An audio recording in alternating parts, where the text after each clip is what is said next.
So we'll go ahead with next chapter today, that is superposition of waves. अभी waves का एक part आपने 11th standard में cover किया था, लेकिन wherever required हम लोग बेसिक्स रिवाइज वापस से करेंगे.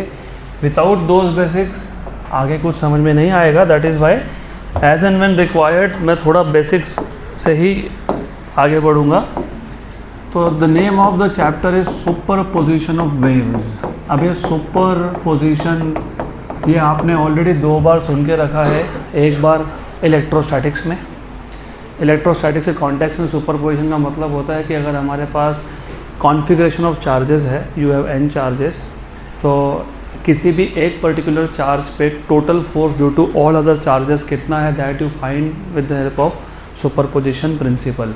दूसरा सुपरपोजिशन हमने लास्ट चैप्टर में ही देखा था ऑसिलेशंस में. इफ़ यू रिमेंबर हमारे पास 2 पार्टिकल्स थे which were performing simple harmonic motion along the same path and having same period. इन दोनों SHM को हमने कंबाइन किया. कंबाइन करने का मतलब था, if you remember composition of SHM, मतलब ये था कि एक ही पार्टिकल पे पहला SHM लगा दिया, उसी पे दूसरा लगा दिया. उसको बोलते हैं सुपर पोजिशन, सुपर इम्पोजिशन. तो यहाँ पे भी सुपर पोजिशन का वही मतलब है. हमारे पास एक ही मीडियम है. फॉर एग्जाम्पल लेट्स से, अच्छा बाय द वे मैं स्टार्ट यहाँ से करता हूँ. व्हाट इज़ अ वेव, यहीं से स्टार्ट करते हैं. सबसे पहले आपको पता होना चाहिए वेव का मतलब क्या होता है. You know what is a wave. Wave is a disturbance produced in a medium. तो disturbance produced in a medium is known as wave. मैं एग्जांपल्स के साथ बताता हूँ. A disturbance produced in a medium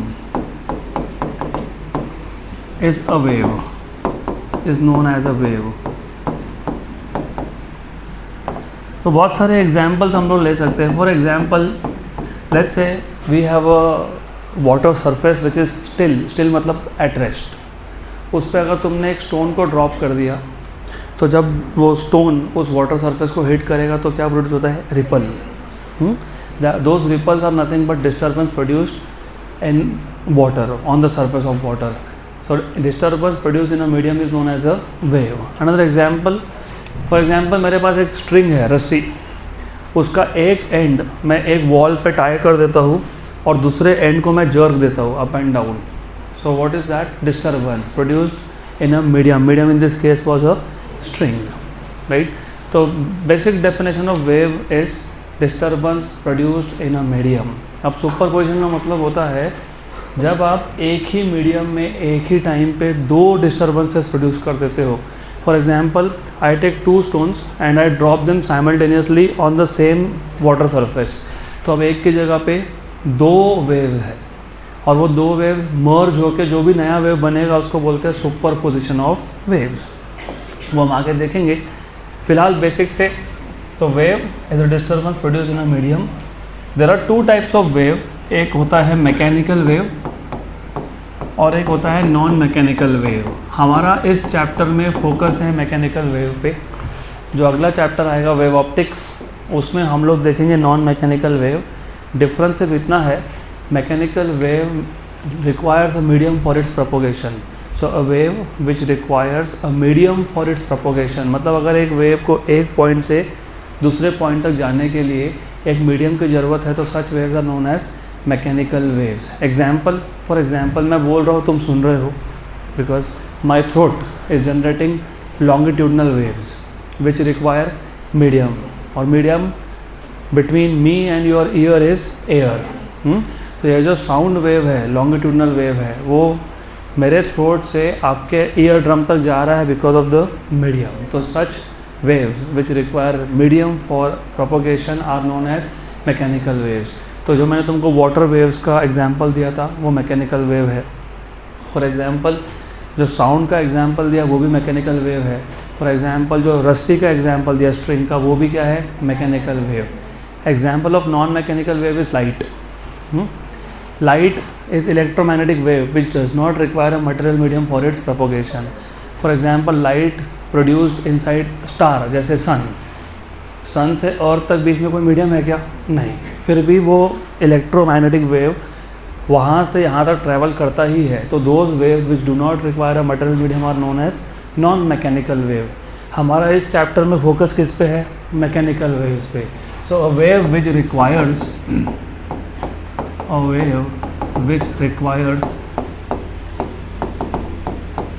a material medium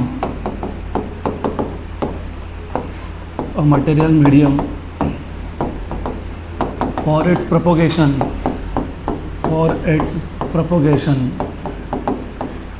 is known as mechanical wave. Good.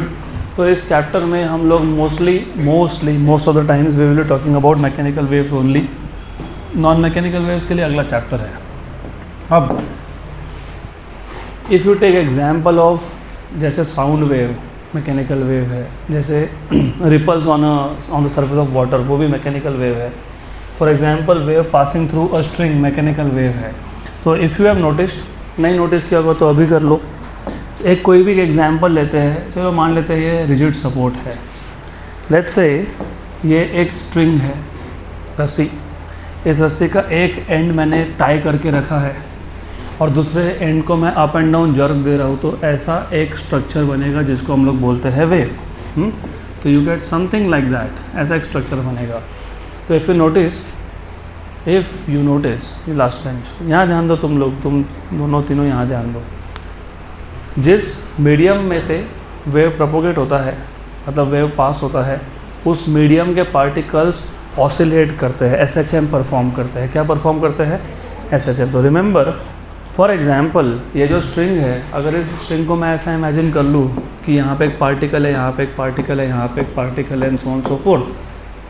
तो जिस medium में से वेव प्रोपोगेट हो रहा है उसके पार्टिकल्स क्या कर रहे हैं पता है?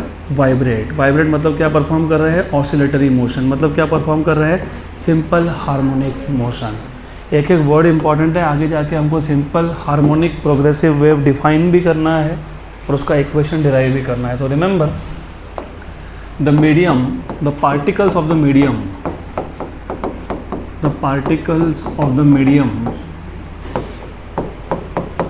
through which a wave propagates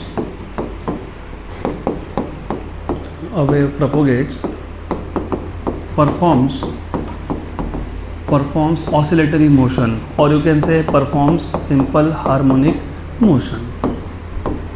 All the particles, remember. So what is a mechanical wave? What is a wave? A disturbance produced in a medium is called as a wave. What is a mechanical wave? A wave which requires material medium for its propagation is known as a mechanical wave. And when this wave passes through a medium, all the particles of the medium perform SHM या फिर oscillatory motion. अब wave से associated जो भी basic definitions है that we need to know. तो some basic definitions या फिर important definitions I would say, क्योंकि इसके बिना तुमको अगले equations ही समझ में नहीं आएंगे. तो 5-6 इंपॉर्टेंट डेफिनेशंस है, जैसे for example what is amplitude, what is time period, what is frequency, उसके बाद what is velocity of a wave, so on so fourth. तो 4-5 इंपॉर्टेंट डेफिनेशन है. उसमें सबसे पहला है एम्पलीट्यूड. जिसका ध्यान नहीं होगा सीधा क्लास के बाहर भेज दूंगा, स्पेसिफिकली लास्ट बेंच. तुम लोग बार बार यहाँ वहाँ देख रहे हो, यहाँ वहाँ नहीं, सिर्फ यहाँ. तो for example again I'll take this as a rigid support and let's take a medium like a string. तो जब इसमें से मैं वेव को प्रोपोगेट करूँगा, जिस मीडियम में से वेव प्रोपोगेट होगा उस मीडियम के पार्टिकल्स क्या परफॉर्म करेंगे? Oscillatory motion. और ऑसिलेट होते होते उनका डिस्प्लेसमेंट होगा, और जो मैक्सिमम डिस्प्लेसमेंट है मीन पोजीशन से, मैक्सिमम डिस्प्लेसमेंट कहाँ से? मीन पोजीशन से या फिर इक्विलिब्रियम पोजीशन से, उसको बोलते हैं एम्पलीट्यूड. क्या बोलते हैं उसको? एम्पलीट्यूड. तो for example this is amplitude A, this is also amplitude but in negative direction. तो ये एम्पलीट्यूड है, ये भी एम्पलीट्यूड है. तो डिफाइन कैसे करोगे? The maximum displacement of the particle of the medium through which the wave is propagating measured from its equilibrium position या फिर mean position is known as amplitude of wave. हमको एम्पलीट्यूड वेव का define करना है। Last chapter oscillation, उसमें एक single particle SHM perform करता था और हम सिंगल पार्टिकल के एम्पलीट्यूड की बात कर रहे थे। हम बोल रहे थे कि the maximum displacement of the particle performing SHM from its mean position is called as amplitude of SHM। यहाँ पे कलेक्टिवली बहुत सारे पार्टिकल्स एक साथ SHM परफॉर्म कर रहे हैं, तो किसी भी पार्टिकल का अपने इक्विलिब्रियम पोजीशन से मैक्सिमम डिस्प्लेसमेंट को हम एम्पलीट्यूड ऑफ वेव बोलते हैं। यहाँ पे हम एम्पलीट्यूड ऑफ SHM डिफाइन नहीं कर रहे हैं, हम लोग यहाँ पे क्या डिफाइन कर रहे हैं, एम्पलीट्यूड ऑफ वेव। तो रिमेंबर डेफिनेशंस बहुत सिमिलर है, सिर्फ डिफरेंस ये है कि यहाँ पे तुम एम्पलीट्यूड वेव का डिफाइन कर रहे हो, सिंगल पार्टिकल का नहीं। So the maximum displacement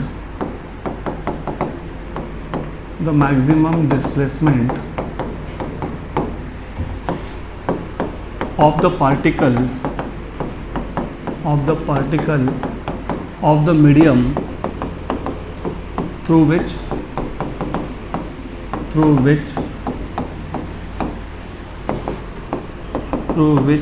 the wave passes या फिर propagates, through which the wave propagates, measured from its mean position,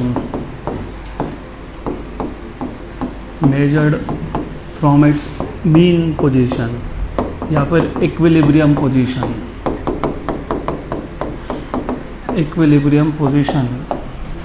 is known as amplitude,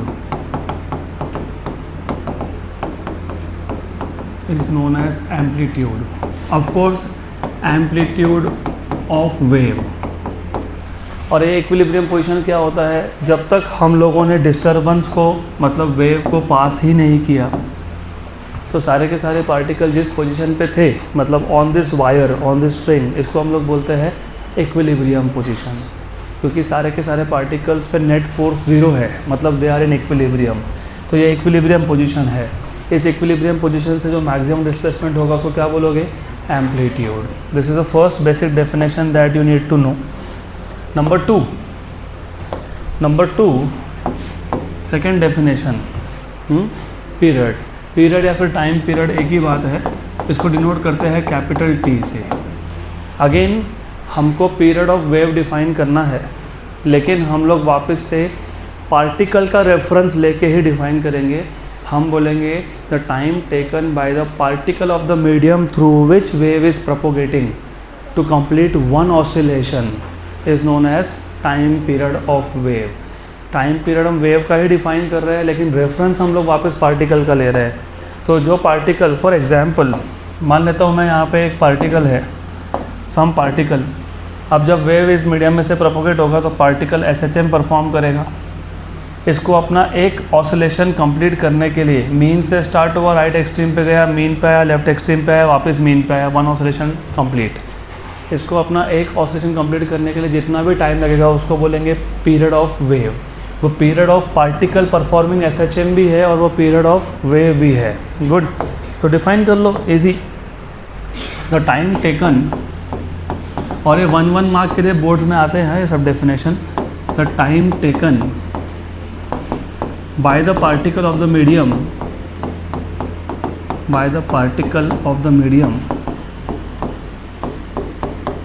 through which the wave is propagating,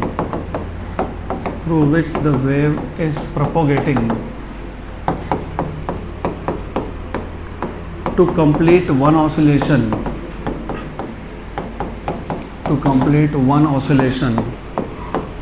is known as period,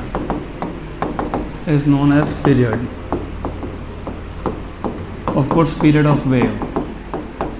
उसके बाद तीसरा definition है frequency. What will be frequency? Reciprocal of time period, that is one way of defining frequency. लेकिन you can say frequency is the number of oscillation perform by the particle of the medium through which wave is propagating per unit time. एक second में कितने oscillation particle complete कर रहा है उसको आप बोलते हो frequency. Number of oscillations perform by the particle पर सेकेंड। एक सेकेंड में जितने भी ऑसिलेशन हुए दैट इज़ फ्रीक्वेंसी। और ये रेसिप्रोकल ऑफ टाइम पीरियड भी होता है। तो डिफाइन कर लेंगे इसको, द नंबर ऑफ ऑसिलेशंस। और रिमेंबर ये सारे के सारे चीज़ें हम लोग इसलिए डिफाइन कर रहे हैं क्योंकि आज अभी आने वाले 15-20 मिनट्स में हमको वेव का मैथमेटिकल एक्सप्रेशन बनाना है। तो आपको मैथमेटिकल इक्वेशन से रिप्रेजेंट करना है वेव को, उसके लिए आपको हर एक चीज़ लगने वाली है। You will need period, you will need amplitude, you will need frequency also, क्योंकि एक ही वेव के बहुत सारे अलग अलग मैथमेटिकल इक्वेशन बनते हैं। तो the number of oscillations performed by the particle of the medium through which wave is propagating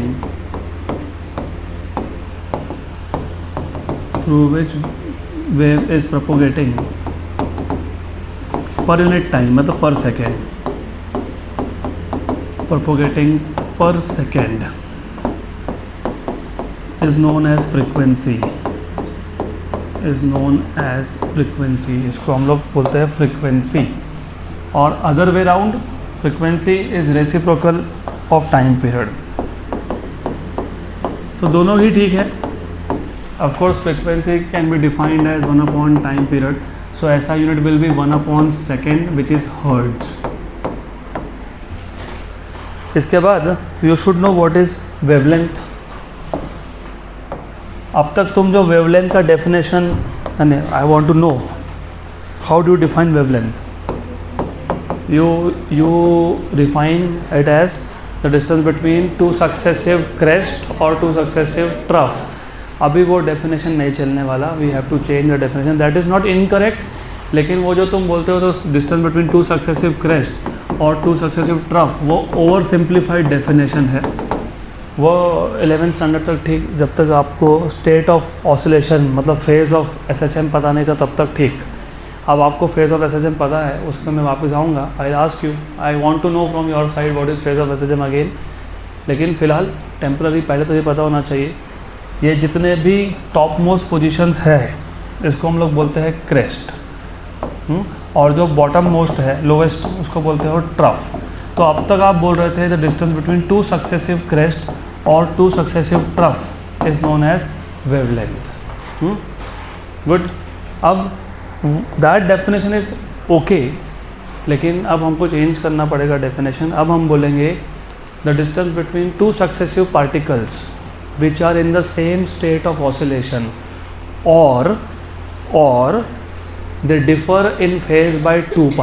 अब इसका मतलब क्या, वो अच्छे से समझ लो, थोड़ा सबका ध्यान यहाँ, जिसका ध्यान नहीं है बीच में ही क्वेश्चन आएगा तुम्हारे पास, and if you are not able to answer no warning will be given. 12 आज से आगे यही रूल है। अब if you are not paying attention that means you don't want to learn, that means you should not be here.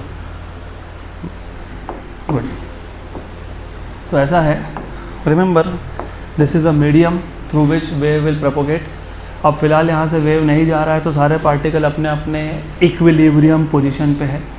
ये हो गया maximum displacement, मतलब पार्टिकल्स जब वाइब्रेट होंगे, जब यहाँ से वेव पास होगा तो पार्टिकल्स वाइब्रेट होंगे, तो पार्टिकल्स जब वाइब्रेट होंगे तो मैक्सिमम डिस्प्लेसमेंट पॉजिटिव साइड पे इतना हो सकता है, नेगेटिव साइड पे इतना हो सकता है। So let us take for example, मैं कुछ पार्टिकल्स लेता हूँ, some particles I will take. एक पार्टिकल यहाँ ले लिया, एक यहाँ ले लिया, just to define what is wavelength. अब फर्स्ट ऑफ ऑल वो एंड तो फिक्स है, तो वेव अभी यहाँ से प्रोपोगेट होगा। वेव प्रोपोगेट करने के लिए ये जो ओपन एंड है इसको मुझे पहले ऊपर लेके जाना पड़ेगा। ये भी आगे काम में आएगा तुमको इसी चैप्टर में। जहाँ से वेव स्टार्ट होता है वहाँ पे हमेशा एक एंटी नोड नाम की चीज़ बनती है, वो आगे आएगा, इसलिए याद रखना जहाँ से वेव प्रोपोगेट होगा उस पार्टिकल को ऊपर जाना ही पड़ेगा। क्योंकि अगर मैं सिर्फ वायर को पकड़ के खड़ा रहा, वेव जाने नहीं वाला, तो मुझे पहले उसको जर्क देना पड़ेगा, मतलब ऊपर लेके जाना पड़ेगा। ऊपर लेके जाना मतलब डिस्प्लेसमेंट मैक्सिमम करना। वेव में ऐसे पॉइंट्स बनते हैं, वो आगे सीखोगे, जहाँ पे डिस्प्लेसमेंट मैक्सिमम होता है उसको बोलते हैं एंटी नोड, वो आगे सीखोगे। तो रिमेंबर, जहाँ से भी वेव प्रोपोगेट होगा मीडियम में, वहाँ पे हमेशा क्या बनने वाला है, एंटी नोड। और ये बेसिक्स पता है तो क्वेश्चन सॉल्व होंगे इससे। तो first of all wave is propagating from left to right, मतलब wave is going in the positive x direction. तो ये पार्टिकल पे डिस्टर्बेंस पहले पहुंचा, मतलब ये पार्टिकल पहले यहाँ गया, बाद वाले पार्टिकल बाद में डिस्टर्ब होंगे।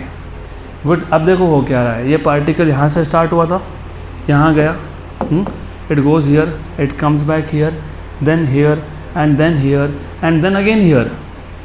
तो इसका एक ऑसिलेशन कंप्लीट होके अब ये दूसरे ऑसिलेशन में है, दूसरे में।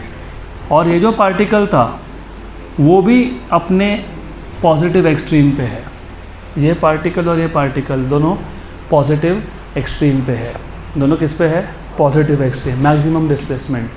बट रिमेंबर, ऐसे दो पार्टिकल को हम लोग बोलते हैं सेम स्टेट ऑफ ऑसिलेशन। ऐसा क्यों बोलते हैं? क्योंकि इनका जो स्टोरी है ना वो हम साथ साथ वाला है, साथ ही ऊपर जाएंगे, साथ ही नीचे आएंगे, साथ ही डूबेंगे।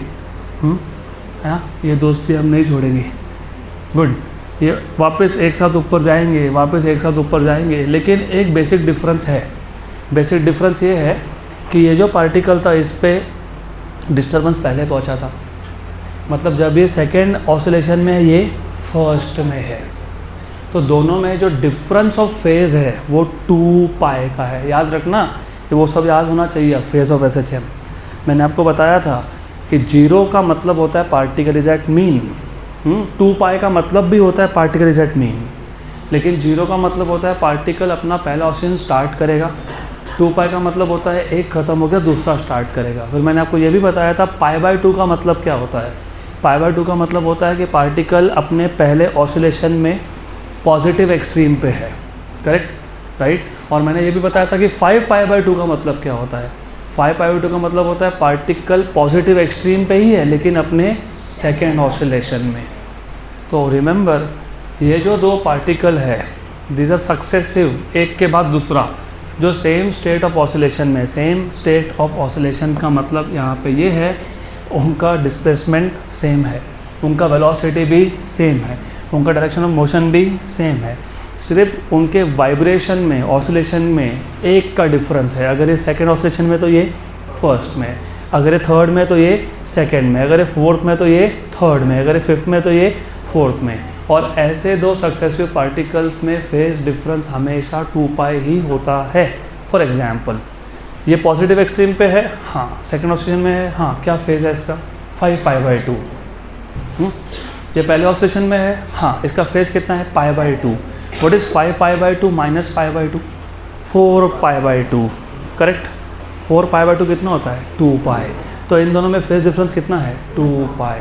तो इन दोनों पार्टिकल्स में जितना भी डिस्टेंस होगा उसको बोलेंगे वेवलेंथ। और इफ़ यू नोटिस, ये दोनों वो पार्टिकल है जो क्रेस्ट वाले हैं। और हमने तो अभी बोला distance between 2 successive particle which are the distance, ठीक है, the distance between 2 successive crest is known as wavelength. Good. तो अब इसके आगे से the distance between 2 successive crest, 2 successive trough is known as wavelength. अब ये डेफिनेशन नहीं चलने वाला है यहाँ पे, हमको अब डेफिनेशन चेंज करना है और हम लोग बोलेंगे the distance between 2 successive particles which are in same state of oscillation or which differ in phase by 2 pi radians is known as wavelength. So the distance between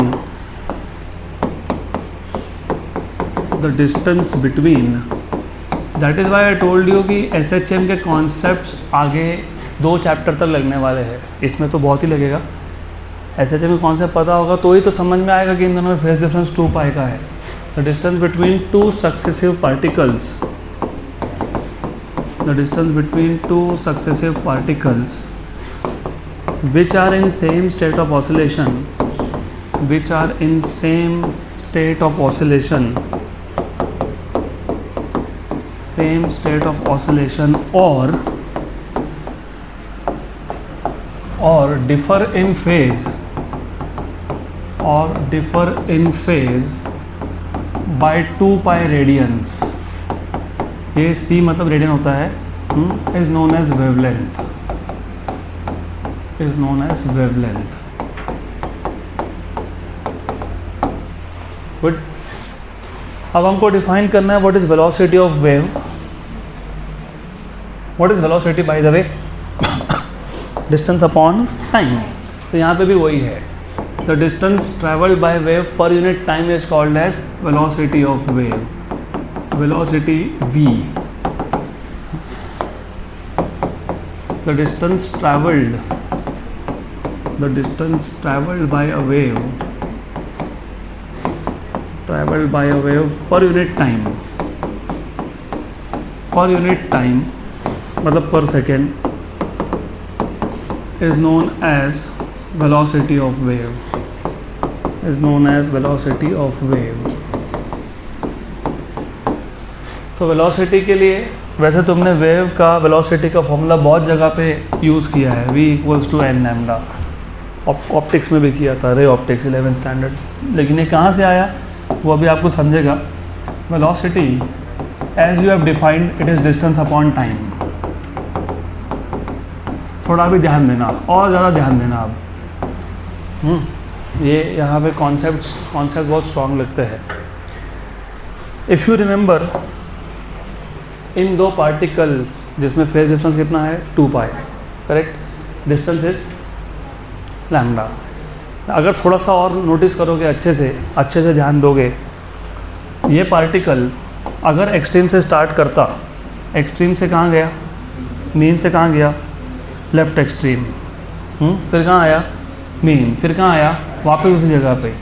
कितना ऑसिलेशन हो गया, 1. एक ऑसिलेशन में लगने वाला टाइम को क्या बोलते हो, टाइम पीरियड. क्या बोलते हैं? तो टाइम पीरियड, 1 टाइम पीरियड में particle starts from positive extreme, goes to mean, goes to negative extreme, goes to mean and goes back to positive extreme. Right. आप थोड़ा लॉजिकली सोचोगे, सिर्फ ये क्या है, ये पार्टिकल अपनी जगह पे ही वाइब्रेट हो रहा है. लेकिन अगर लॉजिकली सोचोगे, थोड़ा सा लॉजिकली सोचोगे, particle start from positive extreme, goes to mean, goes to negative extreme, goes to mean, goes to positive extreme. तो डू यू नोटिस, एक टाइम पीरियड में पार्टिकल फॉरवर्ड डायरेक्शन में कितना डिस्टेंस कवर करेगा पता है आपको? Crest to crest. मतलब क्या, 1 वेवलेंथ. मतलब क्या, 1 वेवलेंथ. मैं ये नहीं बोल रहा हूँ कि पार्टिकल आगे जा रहा है, मैं बोल रहा हूँ इमेजिन करो कि पार्टिकल आगे गया. पार्टिकल का एक ऑसिलेशन को लगने वाला टाइम था टाइम पीरियड. एक ऑसिलेशन में वो कहाँ से स्टार्ट हुआ, पॉजिटिव एक्सट्रीम से. कहाँ गया, मीन. कहाँ गया, नेगेटिव एक्सट्रीम. कहाँ गया, मीन. कहाँ गया, positive extreme.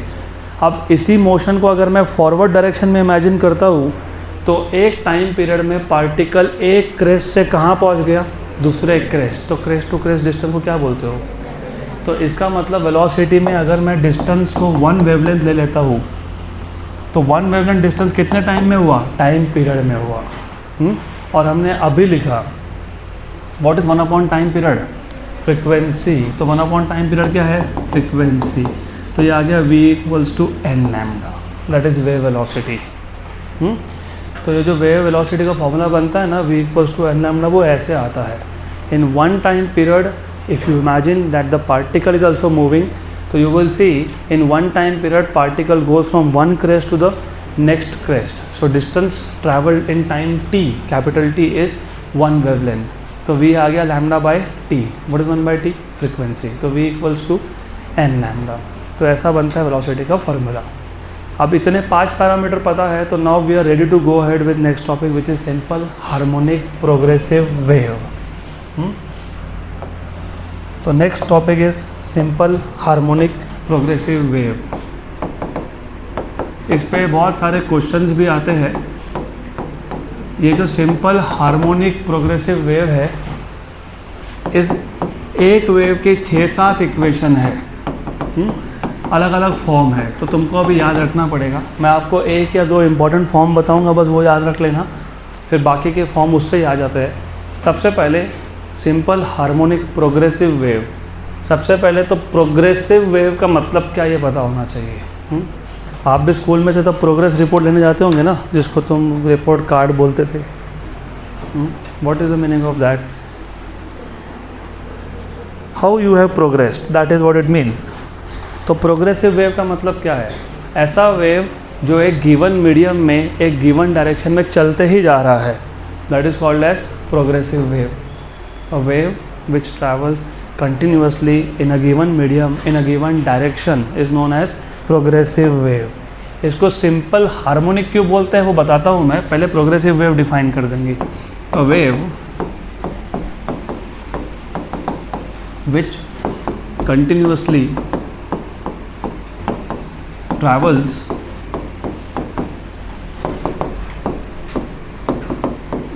in a given medium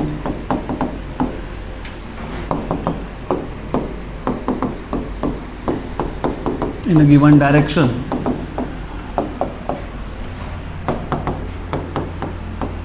is known as progressive wave. Is known as progressive wave.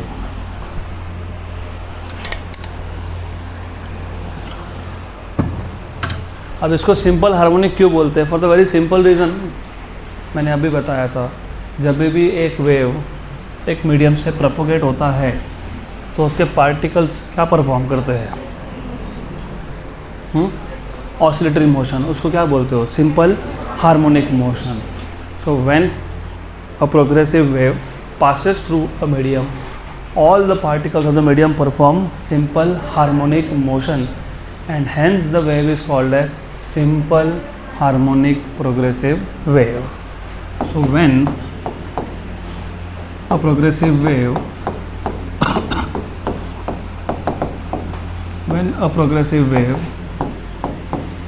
passes through a medium, propagates through a medium, passes through a medium, all the particles of the medium, all सारे के सारे. और याद रखना इसी सब basic से properties of progressive wave बनेगा. There are 8 to 10 properties of progressive wave. ये सब पता होगा तो वो अपने आप ही आएगा. All the particles of the medium क्या परफॉर्म करते हैं? SHM. All the particles of the medium perform simple harmonic motion, and hence the wave is known as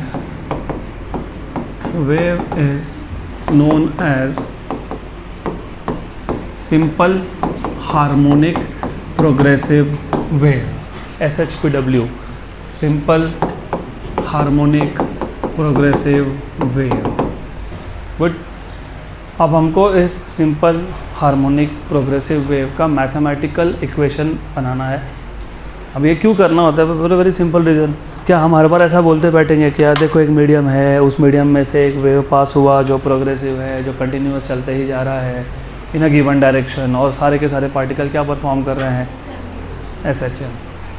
practically not possible. And second and the most important problem here is कि अगर मुझे दो waves को combine करना है या compare करना है, क्योंकि चैप्टर का नाम ही है सुपरपोजिशन. गुड. उनको कोई उठा दो. वेकअप. आधा दिन पास हो गया. It's not all new day. More than half day has already passed. Good. I don't know if you will pass the exam और नॉट, बट डे आधा चला गया. Good. Anyway, I know my jokes are poor jokes and I am not sorry for that. तो anyways यहाँ ध्यान दो. अब देखो प्रॉब्लम ये है कि जब तुमको दो वेव्स को कंपेयर करना है या दो वेव्स को कंबाइन करना है, तो of course it is mathematically easy to combine two waves rather than writing down theory. तो हमको इसका इक्वेशन बनाना पड़ेगा. वो इक्वेशन कैसे बनाएंगे? तो वो again simple. You take a rigid support. Doesn't matter you make the wave travel towards positive x direction या नेगेटिव एक्स डायरेक्शन, कोई फ़र्क नहीं पड़ता. हम लोग एक ही इक्वेशन डिराइव करेंगे. सिर्फ डायरेक्शन चेंज में एक छोटा सा चेंज आएगा, वो बाद में देखेंगे. और एक चीज़ याद रखना, अगर वेव एक्स एक्सिस के अलॉन्ग प्रोपोगेट हो रहा है तो जो पार्टिकल्स है वो वाई एक्सिस के अलॉन्ग वाइब्रेट हो रहे हैं. If the wave is propagating along x axis, the particles of the medium are performing SHM along y axis. ये पता होना चाहिए. और बाकी सब नोट्स में है तो मैं ज़्यादा लिखूँगा नहीं. तो you just need to consider, imagine a wave which is propagating along positive x axis. Since the wave is propagating along positive x-axis, the particles of the medium are vibrating along y-axis. क्योंकि जो particles है वो तो up and down motion perform करेंगे. और wave कहाँ जाएगा, x axis के अलॉन्ग। अब इमेजिन हमने दो पार्टिकल ले लिए, पहला पार्टिकल लेता हूँ ओरिजिन पे। तो consider a particle at origin. ये जो ओरिजिन पे पार्टिकल है वो अपना मोशन स्टार्ट कर रहा है मीन पोजीशन पे, मीन पोजीशन से। So consider a particle at origin. This particle starts its motion from mean position, when a particle starts SHM from its mean position last second bench, what is the equation of its displacement? जिससे पूछे वही बोलेगा। पूरा chapter हमने अभी कल ही ख़त्म किया, बाकी लोग बता दो। A sine omega t, x equal to कि वाई इक्वल टू, यहाँ पे वाई इक्वल टू, क्योंकि यहाँ पे वेव जा रहा है पॉजिटिव एक्स डायरेक्शन में, पार्टिकल वाइब्रेट हो रहा है वाई डायरेक्शन में। तो this particle start its motion from mean position, therefore y equals to a sine omega t, equation number 1। वो इस पार्टिकल की बात हो रही है ओरिजिन के। अब एक काम करते हैं, एक्स डिस्टेंस पे और एक पार्टिकल इमेजिन कर लेंगे बी। और बाय द वे जब वेव प्रोपोगेट होगा तो remember you get something like this. हमारे पास एक पार्टिकल है बी पॉइंट पे जिसका डिस्टेंस ओरिजिन से कितना है, एक्स है। ये जो पार्टिकल है बी, ये भी वाइब्रेट होगा लेकिन ये फेज़ लैग करेगा। अभी देखो यहाँ से आगे कुछ नए वर्ड्स तुमको बार बार सुनने को मिलेंगे, phase lead, phase lag, leading lagging. एक बात बताओ, ये वेव कौन सा डायरेक्शन में प्रोपोगेट हो रहा है, पॉजिटिव एक्स, मतलब वेव पहले कहाँ आया, ओ पे, बाद में कहाँ आया, बी पे। तो वेव बाद में कहाँ आया, बी पे, मतलब बी का जो पार्टिकल है वो वाइब्रेट तो होगा लेकिन वो फेज़ लैग करेगा क्योंकि वेव डिस्टर्बेंस बाद में पहुंचा। तो अगर ऐसा है तो उसका जो इक्वेशन बनेगा, रिमेंबर सिंस द वेव, पहली बात तो मैं दोनों का पाथ डिफरेंस बता देता हूँ। एक पॉइंट है B, let a point B, a particle B is at distance x from origin. The wave मतलब disturbance reaches this point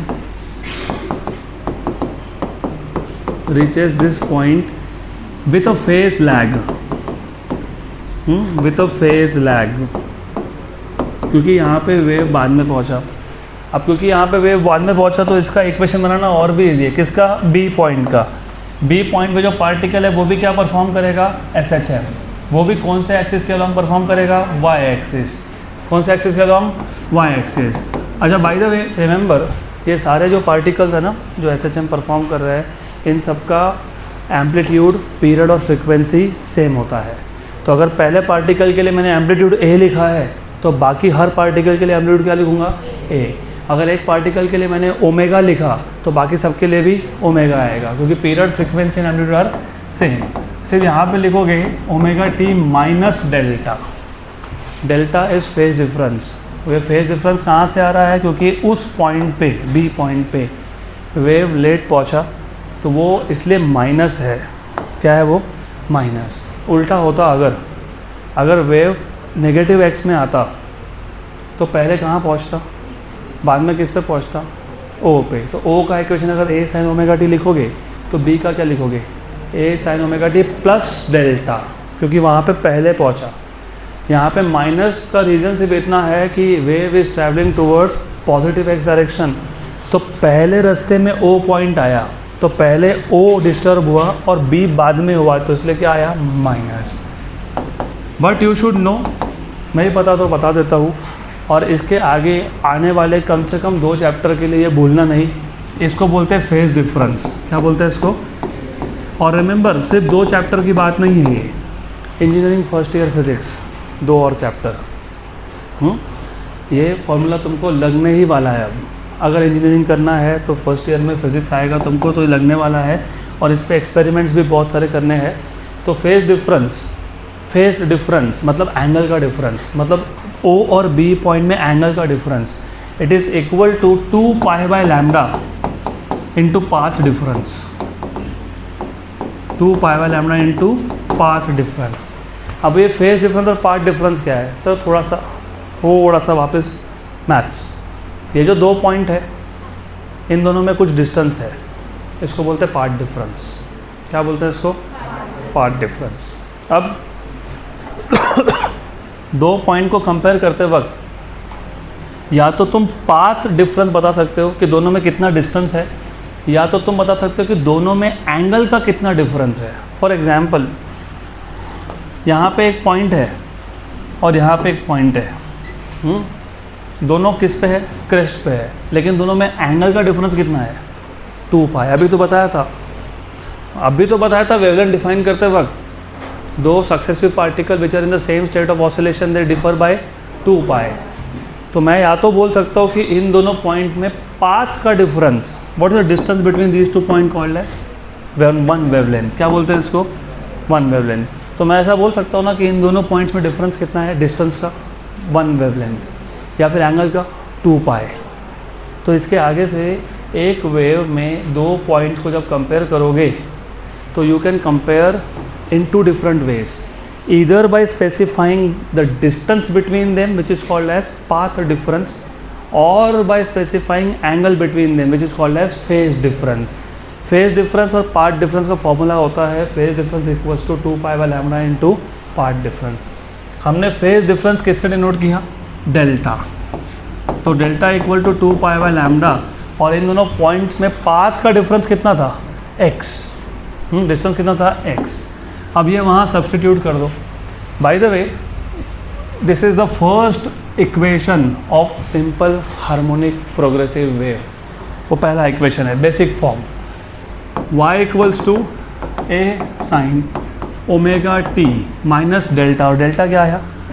2 pi x by lambda. This is the second form of a simple harmonic progressive wave.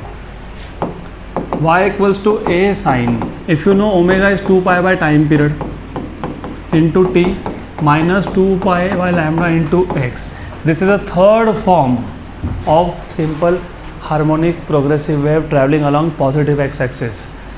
Y equals to a sine 2 pi बाहर, t by t minus x by lambda. This is fourth form of the same wave traveling towards positive x axis. अभी शुरुआत ही हुई है, 4-5 form और है। Good, नहीं don't worry, I will give you a trick. तुमको याद रखने की ज़रूरत नहीं पड़ेगी, बट ओनली थिंग इज जो एक फॉर्म बताऊंगा बस वो याद रखना, that is this one. Good, y equals to a sine 2 pi 2 pi. What is 1 upon time period? Frequency. तो nt minus x by lambda, this is one more form of the same wave travelling towards positive x axis. ये सारे के सारे positive x axis में travel करने वाले waves हैं। Similarly y equals to a sine 2 pi, अगर मैं n भी कॉमन निकाल लूँ, n कॉमन निकाल लिया, t माइनस, यहाँ पे n था क्या? नहीं था, न्यूमरेटर से कॉमन निकालो, कहाँ एडजस्ट होगा? डिनोमिनेटर में। ये और एक फॉर्म है of the same wave, y equals to a sine 2 pi n t minus x by, याद है क्या? ये v इक्वल्स टू क्या था? n lambda. That is the reason मैंने तुमको पहले सारे बेसिक पैरामीटर बताया, फ्रीक्वेंसी, टाइम पीरियड, वो टाइम पीरियड भी आया था v। गुड, अब इसी को y equals to a sine what is 2 pi n omega t minus x by v.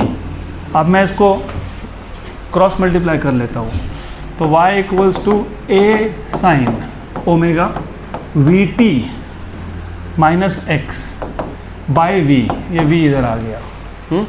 ये और एक फॉर्म है। So these are all forms of a simple harmonic progressive wave travelling towards positive x direction. और 1-2 form बनेंगे, anyways will not go into that. Just a piece of advice, ये याद रखना, इसी से सारा काम हो जाएगा। तुमको सिर्फ डेल्टा पता होना चाहिए, 2 पाई x बाय लैम्डा। तो you substitute delta, you get one form, you know omega is 2 pi by time period, you get the form. और सबसे ज़्यादा क्वेश्चंस जिस फॉर्म पे आते हैं ना वो ये है, जो भी क्वेश्चंस बनते हैं मैक्सिमम CET लेवल के क्वेश्चंस वो इस पे आते हैं, 2 पाई t by capital T minus x by lambda. तो ये this one is important for you keeping in mind CET exam. सबसे ज़्यादा क्वेश्चन इस फॉर्म पे बनते हैं, आते हैं बेसिकली। गुड। अब मैं एक बार से रिपीट कर देता हूँ कि how have we derived equation of a simple harmonic progressive wave. We had a string which was tied to a rigid support at point O। इसमें जो डिस्टर्बेंस है, मतलब जो वेव है, it is travelling from left to right, मतलब towards the positive x axis. इसका मतलब पहले वेव पहुंचा, डिस्टर्बेंस पहुंचा O पे, और O ने स्टार्ट किया अपना मोशन मेन पोजीशन से, तो उसका इक्वेशन आएगा पार्टिकल, सिंगल पार्टिकल की बात हो रही है, y equals to a sin omega t। y क्यों? क्योंकि पार्टिकल भी वाइब्रेट अलॉन्ग y। और बाय द वे ऐसे टाइप के वेव को ट्रांसवर्स वेव बोलते हैं, वो आके डिफाइन करना है। There are 2 types of waves, transverse and longitudinal. Transverse wave में वेव जिस डायरेक्शन में प्रोपोगेट हो रहा है, पार्टिकल उसको परपेंडिकुलर वाइब्रेट होते हैं। ट्रांसवर्स का मतलब ही होता है परपेंडिकुलर, राइट। तो ये जो वेव है, if you notice, it is travelling towards positive x axis and the particles are vibrating along y axis. So this wave is a transverse wave. मैं बोल रहा हूँ, तुम सुन रहे हो because of sound wave, that is longitudinal. Longitudinal wave में direction of propagation और डायरेक्शन ऑफ वाइब्रेशन सेम होता है। तो उसमें क्या होता है कि पार्टिकल जिस डायरेक्शन में वाइब्रेट हो रहा है उसी डायरेक्शन में वेव भी आगे जा रहा है। तो वहाँ पे जो वाइब्रेशंस होंगे पार्टिकल के, x इक्वल्स टू लिखोगे, y इक्वल टू नहीं लिखोगे। वहाँ पे wave is propagating along x, particles are also vibrating along x। वहाँ पे कंप्रेशन एंड रेयरफैक्शन जनरेट होते हैं, यहाँ पे क्रेस्ट एंड ट्रफ जनरेट होता है। That we will discuss as and when needed, अभी फ़िलहाल नहीं। तो दूसरा पार्टिकल B जो x डिस्टेंस पे था, मतलब पाथ डिफरेंस x है, उस पर वेव लेट पहुँचा, तो वो फेज लैग कर रहा है, तो उसका इक्वेशन में सिर्फ sign omega t minus delta आएगा। बिकॉज माइनस का रीज़न सिर्फ इतना है, उस पॉइंट पे वेव लेट पहुंचा, that is Y minus. Good. And phase difference is 2 pi by lambda into path difference. तो 2 pi by lambda into path difference को हमने यहाँ पे x से डिनोट किया है। कई बुक्स में डेल्टा, कैपिटल डेल्टा ऐसा लिखते हैं, ट्राइंगल लिखते हैं, वो हम वेव ऑप्टिक्स में यूज़ करते हैं नोटेशन, अभी फ़िलहाल x। गुड। तो ये सब्स्टिट्यूट कर दोगे तो ये बन गया और एक form of simple harmonic progressive wave travelling along positive x axis. फिर ओमेगा को लिख दिया 2 पाई बाय टाइम पीरियड, ये और एक फॉर्म बन गया। 2 पाई कॉमन निकाल लिया, ये और एक फॉर्म बन गया। उसके बाद 1/t को n लिख दिया, ये और एक फॉर्म बन गया। n कॉमन निकाल लिया, और एक फॉर्म बन गया। ये n लैम्डा को v लिख दिया, ये और एक फॉर्म बन गया। ऐसा चलते जाएगा। सिमिलरली अगर हमारे पास वेव है which is travelling towards negative x axis, देखो पॉजिटिव x एक्सिस के लिए बीच में क्या आया, माइनस। नेगेटिव एक्सिस के लिए पता है क्या आएगा, प्लस। बस इतना ही चेंज है, प्लस यहाँ पे भी प्लस, यहाँ पे भी प्लस, यहाँ पे भी प्लस, हर जगह पे बीच में क्या कर दोगे, plus. So that represents a wave, simple harmonic progressive wave travelling towards positive नहीं नेगेटिव x। पॉजिटिव x होगा तो बीच में माइनस आता है, और नेगेटिव x में जा रहा होगा तो बीच में प्लस आता है। That is the only difference. Good.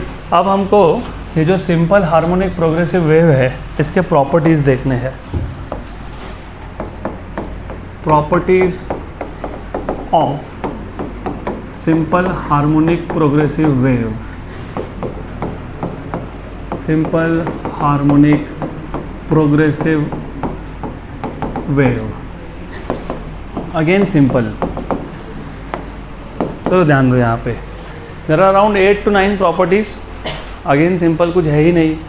मुझे बताओ, एक मीडियम से जब simple harmonic progressive wave propagate होगा, पार्टिकल्स क्या करेंगे, SHM परफॉर्म करेंगे। तो पहला property, all the particles of the medium through which wave is propagating perform simple harmonic motion. So all the particles of the medium, all the particles of the medium of course through which the wave is propagating performs SHM, performs simple harmonic motion. Number 2, मैंने अभी बताया था आपको, अभी आज ही बताया था कि जितने भी पार्टिकल्स हैं वो SHM तो परफॉर्म कर रहे हैं, लेकिन सबका पीरियड, सबका फ्रीक्वेंसी और सबका एम्पलीट्यूड सेम है. All the particles vibrate with same amplitude, same frequency and same period. So all the particles oscillate या vibrate, oscillate with same amplitude, frequency and period. वैसे फ्रीक्वेंसी सेम तो period same ही होगा, because frequency and period are just reciprocal of each other. Number 3, बहुत easy सी properties है, कुछ है ही नहीं, इट इज़ टू सिंपल. तो अगर पीरियड सेम है सब पार्टिकल्स का, अगर फ्रीक्वेंसी सेम है, एम्पलीट्यूड सेम है, तो डिफरेंस क्या है फिर? Difference is phase. अब इसका मतलब क्या? फॉर एग्जाम्पल अगर मैं साइड बाय साइड 2 पार्टिकल लेता हूँ, एनी 2 पार्टिकल्स, चलो एक पार्टिकल यहाँ पे था, वो अभी यहाँ पहुँच गया. दूसरा पार्टिकल उसके बाजू में था, वो अभी फ़िलहाल यहाँ पे, फ़िलहाल क्योंकि they are continuously vibrating, so they will change their positions. तो do you see one of the particle is at maximum displacement, the other is not at maximum displacement, right. तो दोनों में डिफरेंस क्या है? फेज़. एक का phase may be π/2 है क्योंकि it is in its first oscillation, और दूसरे का, बाजू वाले का जो फेज़ है वो π/2 नहीं है क्योंकि अभी तक वो अपने पॉजिटिव एक्सट्रीम पे पहुंचा ही नहीं है. तो what is difference? Difference is between phase. Okay, so the particles differ in phase. तो पीरियड सेम है, फ्रीक्वेंसी सेम है, एम्पलीट्यूड सेम है, बट डिफरेंस क्या है? Phase. The particles differ in phase, मतलब phase changes from particle to particle, ऐसा लिखा है नोट्स में. गुड, पक्का. अभी शुरुआत ही है, अभी सिंगल वेव की बात हो रही है, अभी तो सुपरपोज करना बाकी है, 2 वेव्स को कंबाइन करना बाकी है. बेसिक्स नहीं है तो गए, आने वाला पूरा 2 चैप्टर ख़त्म, 0, क्योंकि ये नहीं पता तो वो समझ में नहीं आएगा, बिकॉज दिस इज़ बेसिक. अब नंबर 4, सारे पार्टिकल क्या कर रहे थे? SHM परफॉर्म कर रहे थे.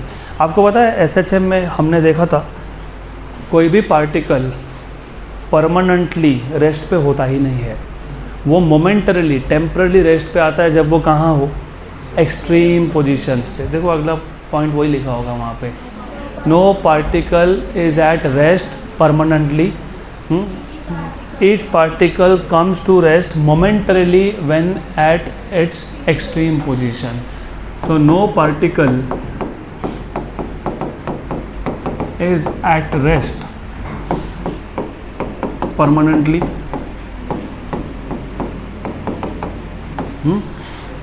Each particle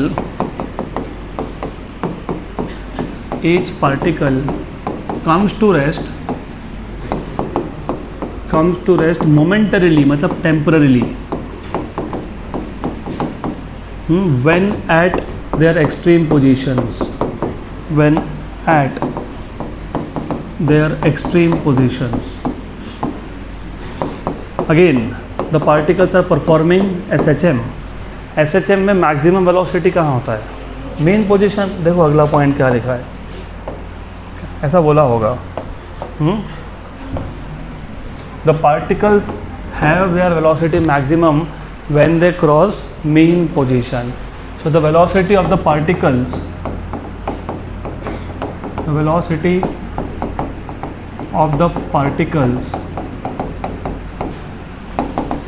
is maximum at their mean position.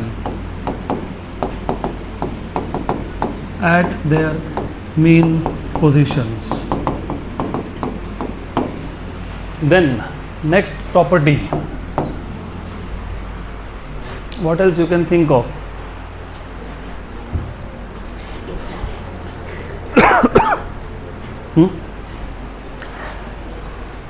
अब ये वेव है, मैकेनिकल वेव है, तो हर एक वेव किसी ना किसी मीडियम से पास होता है, किसी से नहीं भी होता है। तो ये जो मैकेनिकल वेव्स है, specifically this kind of mechanical waves, पहले तो हम लोग डिफ्रेंशिएट कर लेंगे इसको बिटवीन ट्रांसवर्स एंड लॉन्गिट्यूडनल। तो रिमेंबर, और एक पॉइंट और 2-3 पॉइंट एक्स्ट्रा मैं ऐड कर सकता हूँ। जैसे फॉर एग्जांपल, जिस मीडियम में से वेव प्रोपोगेट होगा it should possess the property of elasticity. तो medium through which mechanical wave और progressive wave propagates must have the property of elasticity. अब इसका मतलब क्या होता है? Remember elasticity, chapter number 6 of 11, what is elasticity? अगर मैं एक सब्सटेंस पे फोर्स लगाता हूँ, जिसको हम एक्सटर्नल फोर्स बोलते हैं या फिर डिफॉर्मिंग फोर्स बोलते हैं, और अगर वो फोर्स हटा दिया and if the particles go back to their original position, then such a medium is called as elastic. Very good. मतलब इलास्टिक मीडियम में particles go back to their original position, right. अब अगर जिस medium में से wave पास हो रहा है, अगर वो इलास्टिक नहीं होता तो पार्टिकल एक बार डिस्प्लेस हुआ ना, वो वहीं पे रुक जाता, करेक्ट। तो रिमेंबर, मैंने एक रस्सी लिया, उसको एक बार जर्क दिया और वो वैसा का वैसा ही अटक गया, ऐसा होता है क्या? नहीं। तो वो पॉइंट भी तुम ऐड कर सकते हो, मैं नहीं कर रहा हूँ, मैं सिर्फ बता रहा हूँ कि एग्ज़ाम में अगर क्वेश्चन आए तो थोड़ा सा साइंटिफिकली करेक्ट पॉइंट्स कैसे बनाते हैं। एक पॉइंट आ गया, the medium through which the wave propagates must possess the property of elasticity. Then again you should know wave is transport service for energy. जैसे तुम ट्रांसपोर्ट या कुरियर यूज़ करते हो ना, एक जगह से दूसरी जगह पहुंचाने के लिए, एनर्जी एक जगह से दूसरी जगह कौन पहुंचाता है पता है? वेव। वो पॉइंट तो आना ही चाहिए। Wave transfers energy from one point to another through a medium, but it cannot transfer matter. वो आना ही चाहिए। तो wave transfers energy from one point to another. Even when I am speaking my throat is generating longitudinal waves, मतलब my throat is basically sending energy which is being carried through air from my throat to your eardrum. तो wave, longitudinal wave also carries energy from one point to another, but it cannot transfer matter. But it cannot transfer matter. चलो sufficient है इतना। अभी हमको सिर्फ ये देखना है कि दो टाइप के कौन से वेव्स हो सकते हैं मैकेनिकल, मतलब सिंपल हार्मोनिक प्रोग्रेसिव वेव। तो simple harmonic progressive waves are of two types. Simple harmonic progressive waves can be classified as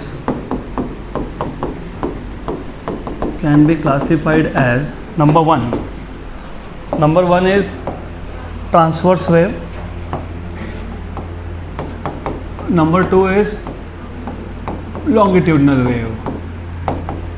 मैं लिखूंगा नहीं, नोट्स में है, सिर्फ यहाँ पे बता दूंगा। Transverse simple harmonic wave is a wave in which the particles of the medium vibrate in a direction perpendicular to direction of propagation. अगर वेव x एक्सिस के अलॉन्ग प्रोपोगेट हो रहा है तो particles are vibrating along either y axis और z axis, right.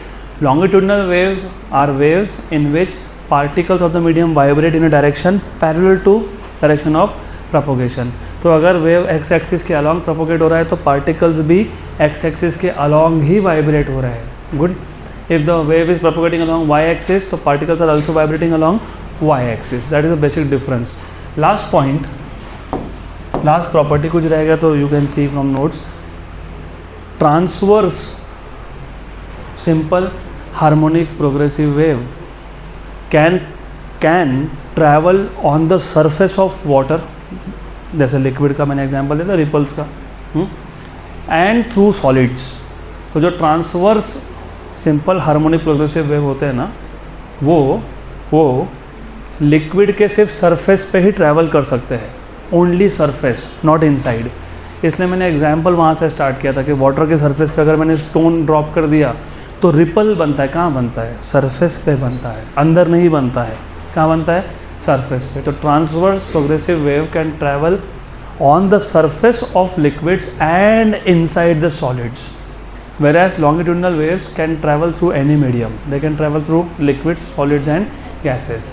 इसका मतलब ये भी है ट्रांसवर्स वेव गैसेस में से पास नहीं होते. दैट इज़ द रीज़न कि व्हेन यू स्पीक और I speak the waves through air are longitudinal, they are not transverse.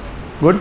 Last point ये मेंशन करना, it is important that transverse progressive wave can travel on the surface of liquids and inside the solid as well, but longitudinal waves can travel through any medium. मैंने पहले ही बोल दिया हम mechanical wave की बात कर रहे हैं. तो यहाँ पे we are talking about waves which require a material medium. हम लोग नॉन मैकेनिकल की बात ही नहीं कर रहे हैं. So will stop for today, बाकी का देखते हैं कल.